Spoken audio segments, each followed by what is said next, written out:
Hey, what's up, everybody? This is your boy Black Vegas, and welcome to the Sharpshootin podcast, episode number 14. Pete, say what's up to the people. What's up, people? And remember to stay tuned because directly after this video, we're going to have our what's the Patreon we call it? So payback. We're going to have the predictions video coming up following after. That is so sad that this pay-per-view is so just it's just so like bad, so discombobulated that we can't even remember what the name of it is. But yes, we will be doing the predictions video. So sorry for the delay as always, but we are here. So let's just get right into this week's Raw, and I'll talk a little bit later on about some SmackDown happenings. Which reminds me, maybe I need to start watching SmackDown because some big shit happened that reflected on this week's Raw. But go ahead, Pete, and start off with the first thing that happened. Yeah, well, Raw kicks off, and I think this had to happen in a sense before Fastlane with all the stuff, as we've seen over the last few weeks with Seth Rollins and Kane. For a while now, they've just been at each other's throats, and you could tell Triple H had to be the one that was going to have to sort it out. And the overall census I got, because when I turned on my TV, obviously I came basically halfway through this promo, and as you said, Mike, I caught the best bit. It's basically just Triple H saying, look, Seth Rollins has done some dumb shit, you're doing some bad stuff, but you need to realize that at Payback he needs to walk out the champion, and if you're not willing to help him retain his title and keep him as the World Heavyweight Champion, then you're no longer part of the Authority, basically. So he had to make up his mind. Yeah, and I kind of expected that. For some reason, I just felt like all this with Kane, what they're doing is they're leading towards someone being ejected from the Authority. And me personally, I think it's going to ultimately be Seth Rollins. Not anytime soon, but I think as they progress, I think there's going to be a lot more tension between the Authority and Seth Rollins, and I think that this is their exit strategy for pushing him to a baby face. Because, like I've said before, I think he needs to be a baby face eventually. Because I think once he becomes a face, he's going to skyrocket. But yeah. I think this is a good setup right now, and it's a good setup for King too. Yeah, they also, Triple H also went on to mention that later in the night, the people in the Fatal 4-Way at Payback, will have a match on the night. And you had Kane, who was going to go against Roman Reigns. The main event would be Seth Rollins versus Randy Orton. And then you had, after he said that, you had J&J Security, Jamie Noble. He was like, you can't put him in a match and all this. It's all good for you to say. You're just watching in the back and stuff. And then he said Triple H gets down on their level, which I actually laughed at that bit. I love Triple H. Yeah, no, that was great when he stooped down to the level. That was actually pretty funny for Triple H. That was a good promo right there. Yeah, and then you had him say that there's one more person that needs a match for tonight, and then it was Dean Ambrose in Dean Ambrose's hometown, of course, and you had the crowd going ballistic, and that was that was going on to be the first match of the night directly after that promo, and I thought they were going to do a bit more when they were going up the ramp and you had Triple H, Kane, and Seth Rollins just watch Dean Ambrose go past. I thought Dean Ambrose was going to bump Seth Rollins or something, but he kind of just walked past and just went to business. Business as usual. Yeah, and it was a cute match. It's funny because you could see Jamie Noble and Joey Mercury. They still got some of their skills. They still retain some of their skills. There was a botch though. There was this one bit where Dean Ambrose threw Jamie Noble into Joey Mercury, and Joey Mercury was meant to fall out of the ring, but he fell, bounced off the ropes, and then like went forward and then he had to walk backwards and fall out of the ring. It looked so weird. Yeah. But overall, you could already tell, like, credit to Dean Ambrose for at least giving them like a few moves, because there was a bit where they were holding him down for a little bit. Not very long, but at least they got to do some things. Overall, we already knew the result. The 2-on-1 handicap was always going to be a Dean Ambrose win. And the crowd was just going absolutely ballistic. Yeah, it was a nice match to give to the hometown boy. But ultimately, what did it have to do with anything? Nothing. Yeah, it actually did nothing at all. Yeah. Yeah, so with that said, that match, there's not much you can really add to it. So we'll move on to the next match of the night, which was Dolph Ziggler versus Bad News Barrett, and you had Sheamus on commentary. And what's worse than Booker T on commentary? Sheamus on commentary. It just doesn't work. I didn't think you could find something that you felt was worse. That's pretty bad if you say that. But just talking this match to me, it was a decent match. Okay, I'm not gonna lie, but overall, the Dolph Ziggler Sheamus feud that's going in, it's a stupid feud in my eyes. I don't like it at all. And Barrett he kind of just came in, like, he's won the 2014 King of the Ring. As we said last week, it's like they're trying to make him relevant. And of course, this match ended how you could already predict it would. Having Sheamus on commentary, you knew he was going to interfere at some stage or basically cause a distraction. And when he did, Barrett hit the bullhammer, picked up the win. And then Sheamus proceeded in attacking Ziggler. And it did nothing at all. That match was just there. It was a time waster, in my honest opinion. Yeah, I mean, I guess they need to get a little build up for Barrett, because he's been getting his ass kicked a lot lately. By the way, did I ever mention that I never really cared for the bullhammer? I just don't care for them. Maybe it's because he does the whole production of switching the elbow pad to the red. Yeah, it's like, do you really need to do that? Like, just hit him with the thing. You know, it's not a bad move, and it's not bad per se. I mean, because an elbow to the face, you know, that would hurt anybody. But the whole I gotta change the color and wind up, it's just like, yeah, nah, I don't really care for it that much. But hey, whatever. Wade Barrett gets a win. Congratulations to him. I mean, moving to the next match, which we're going to go through just as quickly. Eric Rowan versus Fandango. First, let me just say, Rowan pinned Fandango in 37 seconds. 37 seconds. Yeah. What do you do? But the only thing you're getting out of this is there's a masked man that entered alongside Luke Harper. It is gonna be at the end of the day. I think from what I've heard, WWE Creative has officially apologized for splitting up Harper and Rowan when they did, and now they're bringing them back together because their singles run didn't pan out as they had hoped. That's just the from what I've heard. And honestly, I don't think that's the worst thing in the world. They were actually a decent tag team, Eric. No, they broke them up way too early. I always thought that they should have gave them their title shot, but they never really got a legit run at the titles. But this is where I say, I guess I need to kind of watch SmackDown, because I'm sitting there watching Raw, and I'm looking at Harper. It was Rowan, and I'm like, and I tweeted this, when the fuck did this happen?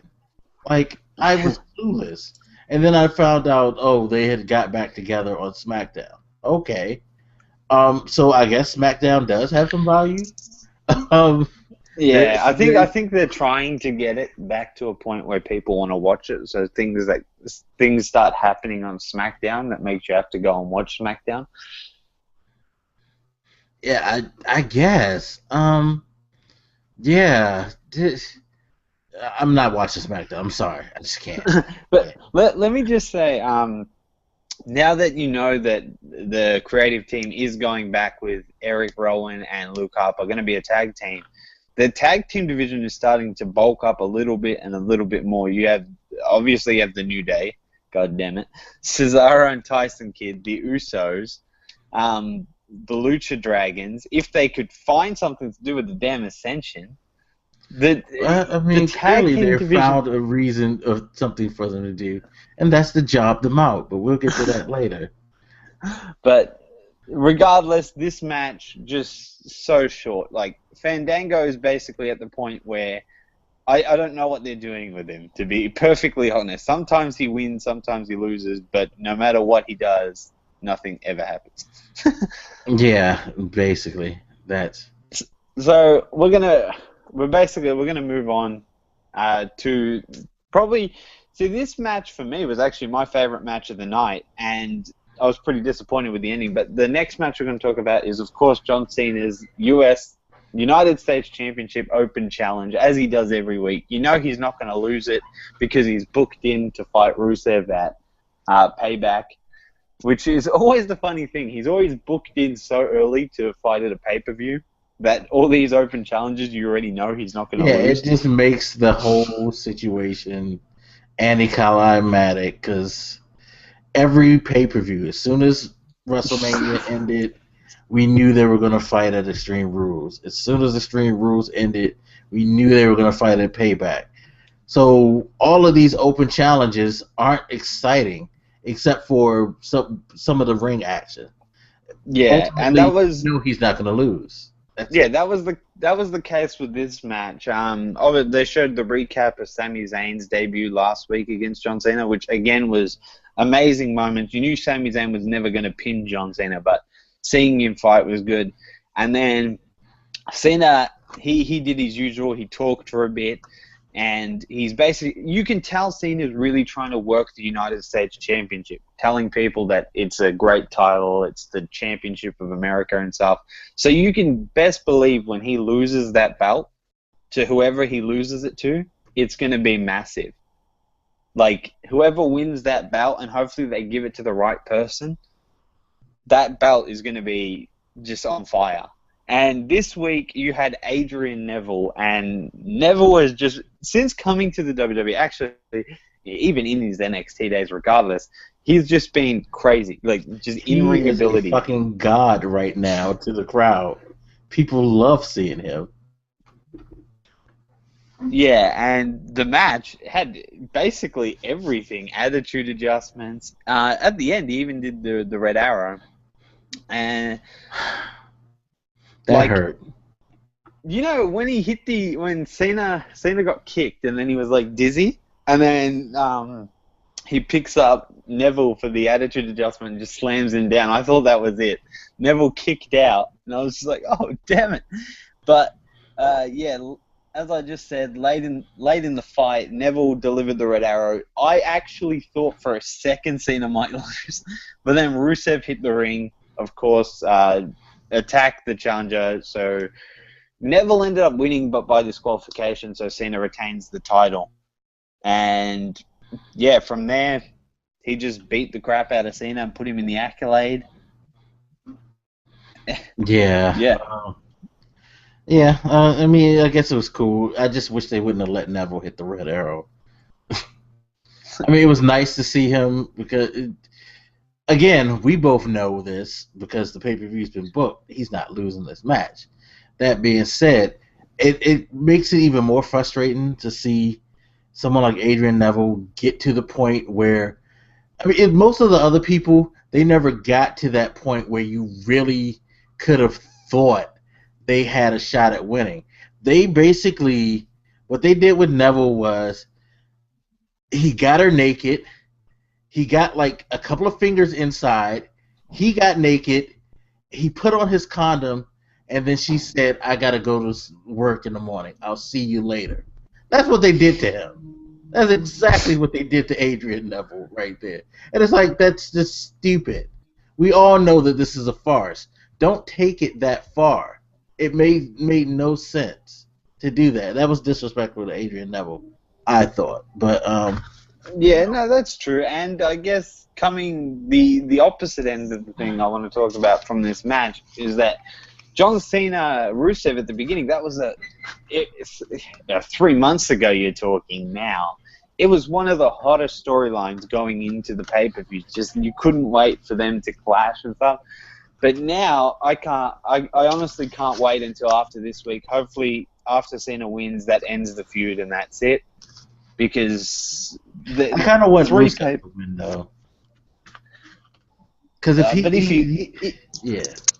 he wins and then they're versing again at the next pay-per-view. Well, yeah, no, they can't fight it anymore. That's the problem. If he wins, then they'll probably perpetuate this. I don't think it's just so messed up because if he loses, then he's pretty much kind of done. Because who are you going to point him at now? Well, I take that back. I just thought about something, but we'll get to that later. But yeah, I guess. Yeah. Fuck, Cena's going to goddamn. All right, so we'll leave that for the predictions. But moving right along, just quickly before we do, I just want to say Neville again, outstanding. Just loving the creative team, what they're doing with Neville. Even though he's losing, he's showing he's hanging in there with all the big dogs. It's perfect. It doesn't make you wonder why can't they book a lot of the talent? How they're booking Neville, like have them stay in the ring and just verse. Because Neville's versing all the right people. Neville is literally, he's like, in a sense, he's almost there to the point where he could beat anyone, and you'd be like, oh shit, he act like he can beat them, not like he picked up a quick win. Yeah, no, they're definitely not giving him cheap wins. He's earning his place on the roster. That's really it. Good thing. So we'll move along, and this was the second match of someone from the Fatal 4-Way at Payback. You had Roman Reigns versus Kane, and I'm pretty sure this match didn't even begin. I'm pretty sure Kane just came out and started attacking Reigns. Yeah, no, there was really no match. It was just them fighting. That's it. Yeah, it ended up ringside, and basically, it's pretty intense. Like, you had Roman Reigns spearing Kane through the table, which the table seems to be going down a lot. Oh, the table botch. Yeah, it does. That was fun. I thought that was a funny moment. And the whole. They seem to want Reigns to be the master of the table, it seems. He had the table moment with Big Show. Now he has the table moment with Kane. I'm wondering who is he going to put through the table in the 4-way match. I feel like they're going to have Reigns put somebody through the table there as well. Yeah. But that... Again, I don't see what having Reigns versus Kane would have done, like, at all for Reigns. Reigns is really just... He needs to be going higher. Like, he needs to be doing higher things. To have him in this kind of little side match, just... For me, it kind of just irritates me. Because granted, Reigns isn't the best on the mic. He's getting a bit better, though, I will say. Sometimes he can go okay. But... He's a dominant superstar. You need to do a lot more with him than what WWE are dishing out. He's copying the shit end of the stick, and at Payback, I really don't think Reigns is going to win the belt, but we'll just wait and see. Was there anything you wanted to add on that match? Because again, that was just kind of another. Yeah, like it was just a brawl. It was just to give Reigns something to do, get a little crowd momentum behind them. Kane, of course, ever so being the dutiful director of operations, takes one for the team, and there you go. Yeah. So we'll move on, and this is some Divas action. I know, in a sense, you like one of the Divas that are Brie Bella versus Tamina, and Divas division has always been rinse and repeat, rinse and repeat. It's always Brie Bella versus the diva, then Nikki Bella versus that same diva, and then they just kind of like keep going until someone versus Nikki for the title. But Yeah. Clearly here, you knew from the start, and it proceeded that way. Tamina dominated. Like, there was no way they were going to make her look weak. Brie had her moments, of course, with her drop kick and the running knee. Yeah, she had her Brie mode moment and all that. Yeah, By the way, that was which about. I kind of hate the Brie mode shit. I really did. Yeah, that definitely. But that obviously went out the window when Tamina hit her with that super kick. Man, Tamina looks like she'd kick your head off. Yeah, she's brolic. I don't know, just I kind of want Tamina, like, I can kind of put up with this match if it means Tamina's going to get a shot at the belt. But I know they already have Naomi in that position to have the shot at the belt. But I wouldn't mind, like, Tamina needs to, because Tamina would make a good champion. Dominant, holding the Divas belt, and then they just have to try and beat her. It's a lot more. It's better than having Nikki as champion and having her sister versus everyone she's about to face, and then just the same storyline over and over. Yeah, I feel bad for Brie because Brie is now she's the jobber of the family. Brie just sets up Nikki for the win nowadays. Have you noticed that? It's like she takes the punishment, and then Nikki will get the better end of the deal. That really sucks. But I mean, it's nice that Tamiya's back. I'm glad that she's back on the roster. Now let's just see what they're going to do with her because, like I said in my tweet, she's a wrestler. She's not a diva. She's a wrestler. And that has always been the problem with WWE and Tamiya. They don't know how to book females as wrestlers anymore. So it's kind of hard for someone like her to get over because the way they do the booking with the divas, no one takes female wrestling serious in WWE anymore. And she's going to go out there and she's going to try to put on a serious wrestling match. And then they're going to put her against somebody who's just not all about. It's funny because the last time I remember Tamina in the ring was with who was she AJ. wrestling? But no, it was a match that she was wrestling. Her last match I remember, she was wrestling somebody. It was like a lumberjack match or something like that. And all of a sudden, a cat fight broke out between all the divas who were on the outside of the ring. And all I remember is Tamina laying in the corner, just looking at it, like, what the hell is going on? And that's how I feel like her career in WWE is. It's like, I'm here to wrestle, and you guys are doing this stuff. What's going on? So I'm hoping that they figure it out fast and actually realize that they need to let these girls just wrestle. Stop with the bullshit gimmicks.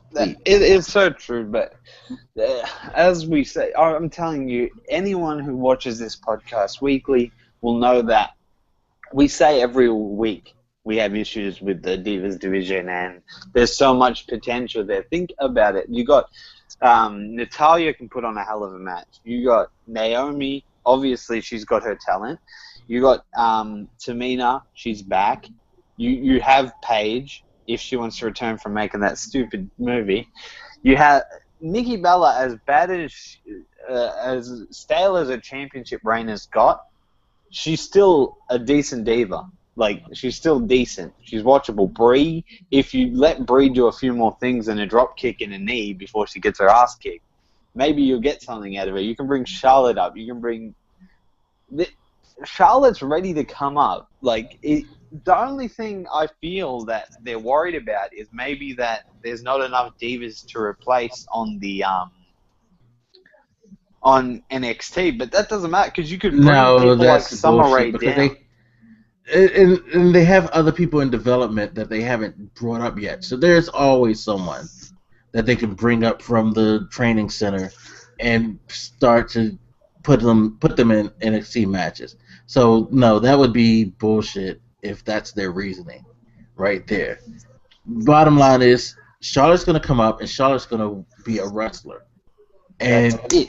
they're going to have to figure out how to work that angle. It's just like with Natalya. One of the reasons why Natalya doesn't get as much work is because she's a wrestler. She's not just there to be cute. She's there to wrestle. And that's why she's not at the top right now.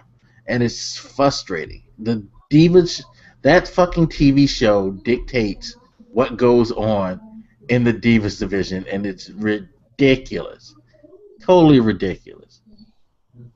They need to just get rid of that show and just go back to how it was back in the era where, they actually let the girls wrestle for the title. The Trish Stratus era. The TV show, as you said, it really does dictate because for viewership on the show, obviously, at the point where they're at now on the show, I believe Nikki had just won the title, so people are wanting to see what it means for her to win the title and stuff and what happens there. But overall, the like you said, it shouldn't. I said this from the start. The TV show should never affect. Granted, the Divas wanted it as a way that people can see the Divas more than the 5 minutes they get on TV. I understand that. That's fine, but don't let the TV show come into the WWE. Like, it can be backstage all at once, but it can't come to the ring and affect results. That's just my opinion. That's how I feel on it. And as far as the Divas go, I really can't say much because every time we do, it's just... We could do a podcast specifically talking about how the Divas division can improve. We could in my mind, I feel like I can set up a schedule after Payback, from the Raw after Payback to the next pay-per-view and have the Divas division fixed. Yeah, I agree. We probably could work magic with that. Let's move to the next match, and that was, oh dear God, Macho Mandow versus Curtis Axel. And again, this was another no contest because the world's favorite tag team jobbers came out. Why? Okay.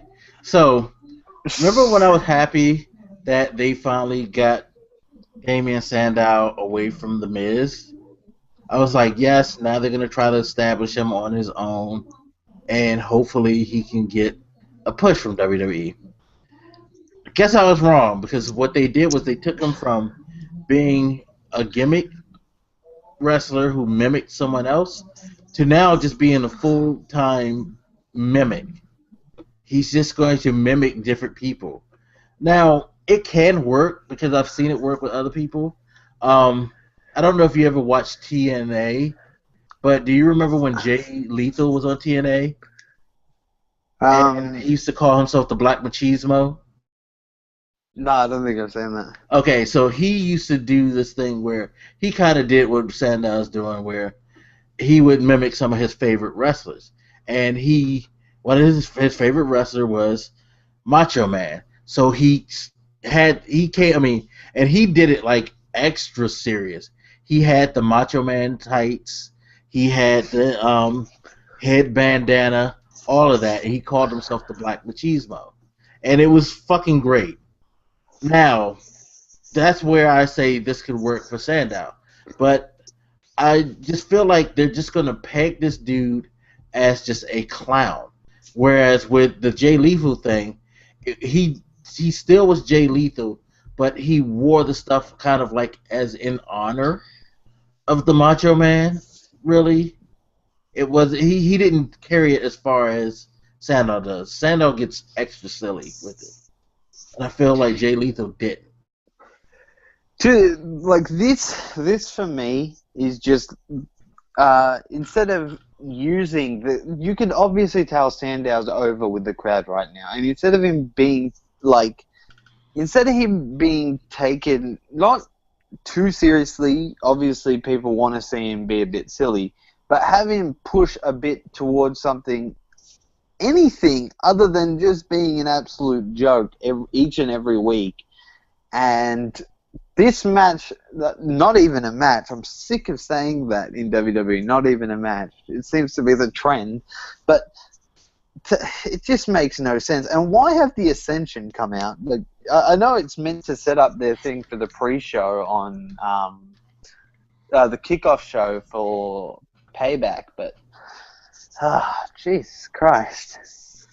Yeah, it's bad. It's pretty bad. I mean, and I guess it's good that we get to see these guys wrestle. Because even Curtis Axel, he's just been not really doing anything but being a jobber and being a clown as well. So basically, you have 3 jobbers, 2 clowns. Interesting. Yeah, so... Shit. I'm done. We can move on. Yeah, okay, we'll move on. And the next bit wasn't a match, it was just the promo, and it was the Daniel Bryan promo, obviously talking about his Intercontinental Championship. Everyone knew going into this that he was injured. We weren't sure to the extent that he was injured, the time period. We said last week on the podcast that we hoped that it wasn't too serious to the fact where he'd have to relinquish the belt. And it turned out he's gone. He discussed his recent injuries, including his MRI that he underwent, and it's not only, the thing that worries me is it's not only his immediate future that's in doubt. Like, it's not only right now or for the next, say, 2 months. It's his entire career. He could potentially, worst case scenario, and it's still realistic, that could have been the last time you saw him fight. That match when he won when he fought on Raw before he got injured, going into Payback, that could have been the last time you'll ever see Daniel Bryan wrestle. Yeah. And it's pretty bad.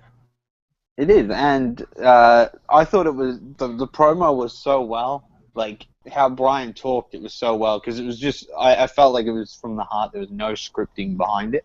I felt like he just talked. And it was good that he mentioned how the importance of the Intercontinental title and how the fans deserve to see the best wrestlers in the WWE fighting for it, not him just holding it. And he mentioned names like Dolph Ziggler. He even used Bad News Barrett, stuff like that. And he put it down in the middle of the ring, walked away. And that for me, it puts there's so much weight on that Intercontinental belt right now. Like, no joke. The WWE themselves need to take full advantage of this belt. And I'm just going to give you my name for who needs to get this belt right now while it's open. I'm telling you, Adrian Neville needs to be the next Intercontinental Champion. You think they'll do that? I hope they do it, because it will give the Intercontinental Championship, one, a new identity. It'll just add so much to it, because you got this obviously young talent coming in. If he gets that belt, you know it's going to mean the world to him. Yeah. You know, it'll be his first belt. It'll take him to the next level. That's what the belt was always intended to do. You get the Intercontinental Championship, it just pushes you to the next level. You're a next category superstar. He needs to be the guy. Daniel Bryan's put, as bad as it sounds with him going out with injury, it's put the belt on such a prestige. Like, we suddenly care about this belt now. We want to know where it's going. Yeah, I guess it does have its benefits. I just wish that he could have had that run, because we talked about it right after he won it on WrestleMania, how he could have been that guy to have that, like, spectacular run that we were used to seeing back in the day when people had the IC belt. Like, I thought he was going to be like a Bret Hart type run with that belt. You know what I mean? A Rock type run with that belt. And it's sad because we're robbed of that opportunity of seeing this guy have some amazing matches as the Intercontinental Champion because of injuries. And it was really sad. It was really, really sad for me. I feel so bad for the dude because it seems like every time he starts to take a step forward in WWE, in a place where for all of his tenure they've been holding him back. Management has been holding him back. Now that he's starting, to be given opportunities, he can't take advantage of it because of his body, and that just sucks. That really, really sucks. It does, and you know what? I just want to say this, and I'm sure the whole WWE universe will agree with it. Is if Daniel Bryan was to hang up the boots, as I say, worst case, I never want to say it, but if he chose to do it, no one would look at it as in a bad light. It would be like, if that's what he needs to do to keep him fit. Obviously, you don't want him to keep returning and getting injured and over again, but Brian's got a hard choice right now. Does he come back? I know he obviously you can tell he actually loves wrestling. Like, he loves it. So he's going to want to come back, but it's like you said, it's a heartbreaking story, to be honest. And this is really the closest I've been to a superstar that has constantly been in the big time and get injured a lot. I don't really see it. Usually they mask it well. WWE, if someone's injured, they usually get that person gets attacked or something, and then they're gone for a while. So they're masked. But this was just real. This was Daniel Bryan saying, "Look, I'm hurt. I'm not going to be here for a while." Yeah. I'm thinking maybe he needs to take more than just 8 months off like he did the last time. Maybe he just needs to pull a Shawn Michaels and just step back from the business for a year or two. Let his body heal and then go. I don't know. It's going to be tough. It's going to be a lengthy process, but that was a brilliant segment. It worked well, and it got the crowd up and about too. In respect to him, obviously, which made the next match, the crowd was just that much more lively for the next match. And Cesaro versus Big E Langston. For what it's worth, it was actually a good match. Probably the two strongest guys in WWE going at it. I thought that was a good matchup. Cesaro is a fucking monster. I'm glad to see him getting extra over too. I love the fucking corner European uppercuts that he does now. That shit is so good. Of course, I know you weren't that happy because hey, it's the New Day. You have to see the New Day. I just mentioning during the match, it was kind of, to be fair, it was kind of back and forth at times, and then you had obviously outside the ring. You had Tyson Kidd taking out Xavier Woods, and then Kofi Kingston ended up taking out. It was basically Tyson Kidd takes out Xavier Woods, Kofi Kingston takes out Tyson Kidd. It's a massive chain, and I don't after that. Obviously, they would have been looking at it. You had Cesaro caught Big E with a roll up to win the match, and roll ups again. They always find their way into some matches, and granted, it's not as bad.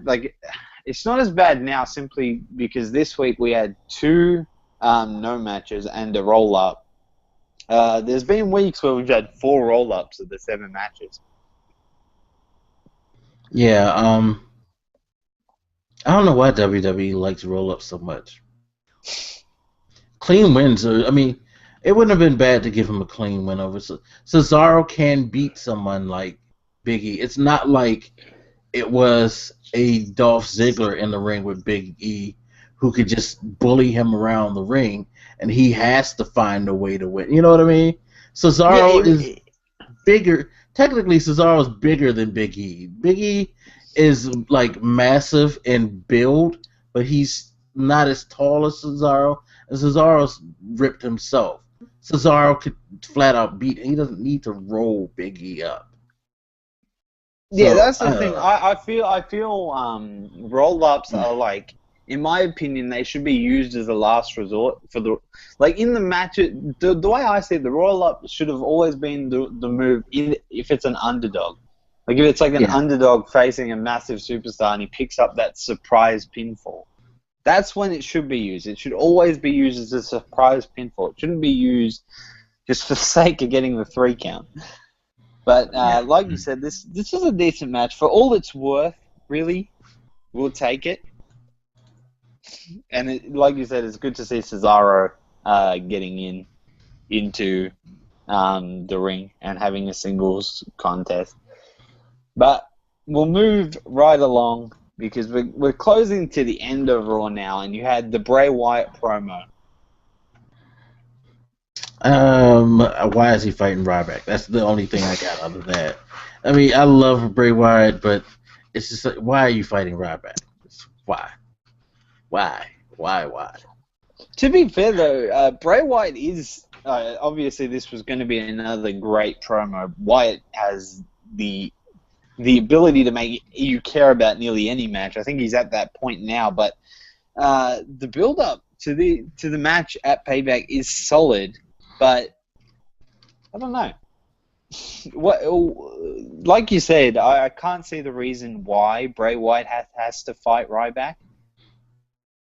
And I don't know, if the match doesn't if the match isn't like a good match at Payback, I feel it's going to have a real negative effect on Ryback more than, say this match disappoints, right? You had Bray Wyatt build it up, Ryback couldn't do his end of the the match and keep up his end. All Ryback has to do is attack. That's all he has to do. If he couldn't do that properly or to an extent, it's just, I don't know what it's going to do for Ryback. Yeah, I can see. I guess it builds Ryback because I don't know, why are they trying to build Ryback? Is my question. I'm sorry, if you're a Ryback fan, I hate to be offensive, but Ryback doesn't need to be built. You tried it when you first brought him back as Ryback, and he got a little buzz. You had him go against CM Punk, whatever. Okay, fine. Then you tried to build the whole Ryback thing. Okay, fine. Then, the whole thing with Survival Series and all that, and the feud with Kane. All right, fine, whatever. You keep trying to push Ryback as this, upper card person. And that's the thing that kills me. It's like you got some people at the mid card who probably should have Ryback's push. But I don't know if it's because Ryback fits the mold like Vince likes or something, but yeah, I'll say it's his size and his power that really Vince would want him towards the top card, and they're gonna keep pushing Ryback regardless. It's just I feel Bray Wyatt would benefit more from a win here. Yeah. But Bray Wyatt needs a pay-per-view win. He needs one. Yeah, and I guess you got to get him over somebody who's big. But I feel like for Bray Wyatt to really jumpstart, you have to beat someone a lot more significant than Ryback. Maybe it's just because my perception of Ryback is making me feel that way. But I don't feel like Ryback's a big enough win for him. He did the match with Undertaker.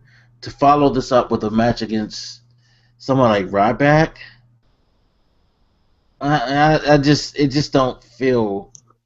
It just feels like a waste of time for him. It does, but I gotta say credit to Bray Wyatt for once again, no matter how bad creative art putting him in some matches, he still found a way to make this match and make Bray Wyatt look somewhat decent at the same time.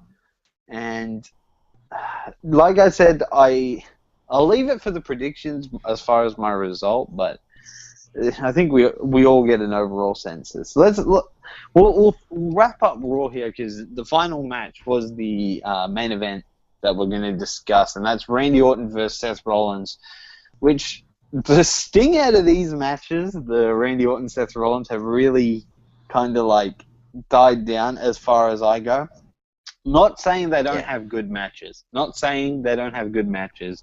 It's just there's not a lot of heat between their matches anymore. Simply because WWE, what they done with Rusev and Cena was good.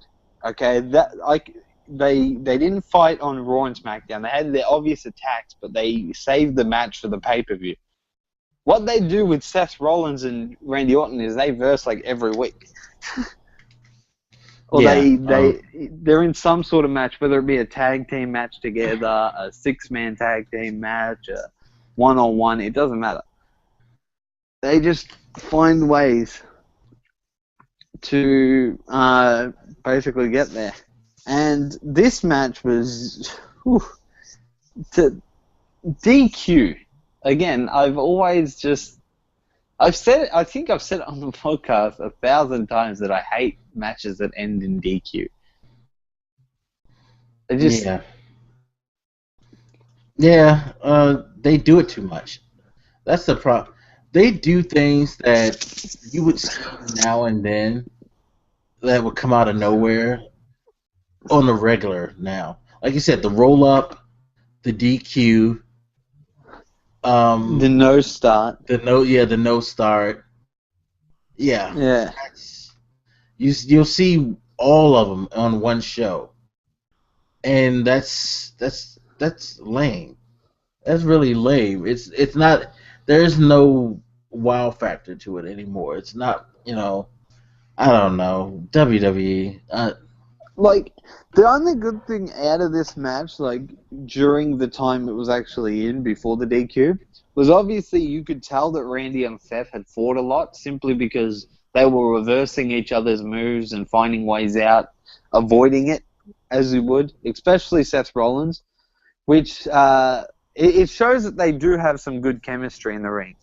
It can work well if they know how to get out of each other's moves and stuff, and really, like, when something happens, it really does happen. But you had J&J Security. They obviously caused the disqualification. Then the three of them beat down Orton while Kane just watched from ringside, and he had a steel chair in his hand. Then, of course, you have to have Dean Ambrose, who came out, hometown hero, obviously, crowd going mental. Roman Reigns followed basically right behind him, and they just basically just started going mental.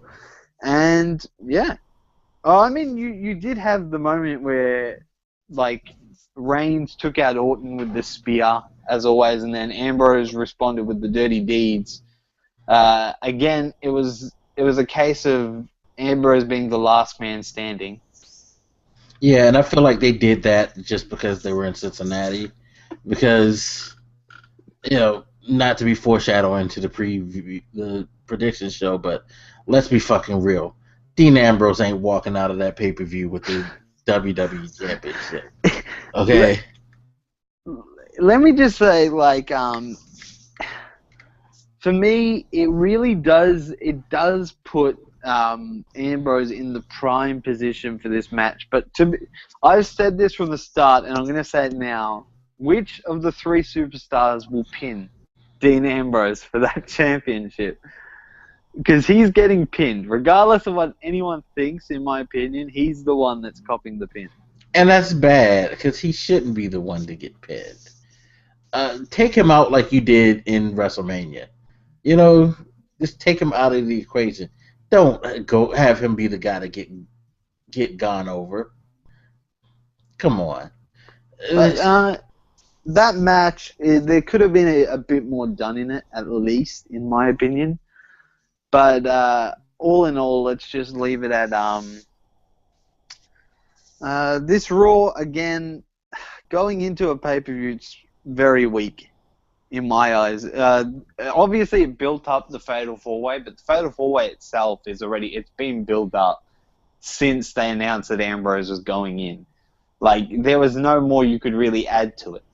Obviously, it's a nice touch to have Ambrose standing 2 weeks in a row, but in my opinion, Fastlane is looking... You mean Payback? Payback. Jesus Christ. Yeah. WWE changed the name of their WWE changed the name of their pay-per-views way too often. Yeah. Well, the problem with this pay-per-view is it's so quick too. It's like we just saw Stream Rules 3 weeks ago. Really? And we got to do this. Also, before we wrap up, there's two things. First, I just want to say, for everyone watching, that the WWE Network is free again for the month of May. So, yeah, if you first sign up, if you sign up in May, they give you May free, which and that's it's kind of baffling me because it's like, why did I even sign up at all? Because you just keep giving people free opportunities to watch. I should have just sat out, out. I think to an extent they give you a free month, but after you've used that one free month, you can't use it again. Yeah, maybe. But I just want to say, like, for anyone watching that hasn't done that, definitely get on board with this because you got a free pay-per-view live on the WWE Network. No worries. Just if you're gonna watch the pay-per-view, you may as well do it that way. Yeah. And also, before we wrap up, I know you wanted to touch on something from SmackDown that you were going to talk about. Yeah. So SmackDown again. Maybe I do need to finally watch SmackDown. I just can't fucking do it. SmackDown's just so garbage. Anyway, so they did a little setting up for Payback, of course. Had a couple of matches that didn't need to be done, like Dean Ambrose beating Sheamus. What the fuck that has to do with anything, I don't know. But interesting notes, Lana came out and apologized to Rusev publicly for being a distraction. It basically seemed like a prepared statement that he made her read. So that's gonna. I'm wondering how much of a factor she may be in the match between John Cena. Is this gonna be her turn? Like you were saying, on the other paper, the other podcast. Like, is this gonna be her opportunity to turn on Rusev? Now I'm wondering.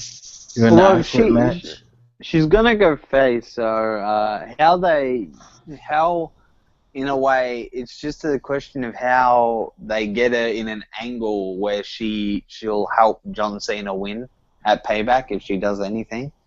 Like, that's the only way I can see her turning, causing such a distraction that Cena's able to get Rusev into a position that he has to say, I quit, and it's Lana's fault. Yeah.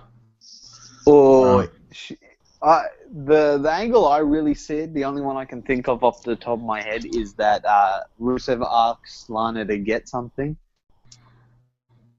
or like to pick something up, and she just kind of stands there. Yeah, I could see something like that. Like, she just doesn't help him, or walks out when he needs her, or something like that. Yeah, but that's the way I'm heading with it. Obviously, we'll see more at Payback. Right. But, and the other thing I just wanted to touch it on real quick is the Roman Reigns Kane match. What the fuck was the point of that? Someone had to win. That was the stipulation. The match couldn't end at DQ, couldn't end, timeout, double count out, nothing. You either had to get a pinfall or submission. I don't. It's stuff like this. Like this. Is this your build up for the pay-per-view? Your build up should have been something different. I don't feel like this did anything to build towards that match at all. And it's like, what are you doing? SmackDown is your last opportunity to go ahead and solidify your storylines for the pay-per-view. They had a couple of matches, like they had Kid versus what's his name? Kofi Kingston. Okay, that's kind of a tie-in. But like Sheamus fighting Dean Ambrose makes no sense. This Kane, Roman Reigns, okay, I get it. Kane's supposed to back his man, but they don't need to be fighting at all. Yeah, so, that's fair. That's fair enough. But with that said, I got it. Like, I'm gonna leave it at this. Raw again. It's pretty weak going into a pay-per-view. And well, was there anything you wanted to add before we wrap it up and then get on to our predictions video? Nah, I think that's pretty much it. As always, the build up, like you said, to a pay-per-view, kind of flat. Yeah.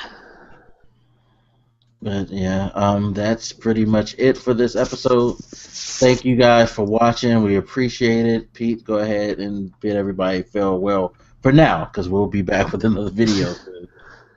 Yeah, guys. Thanks for watching. Thanks for all the support you've been showing. Remember, WWE Network, free pay-per-view. Get on it and stay tuned because, like I said from the start, we got our predictions video coming. So, yeah. Take care, guys. All right, and with that said, we will see you on the next video. You guys take care. Peace.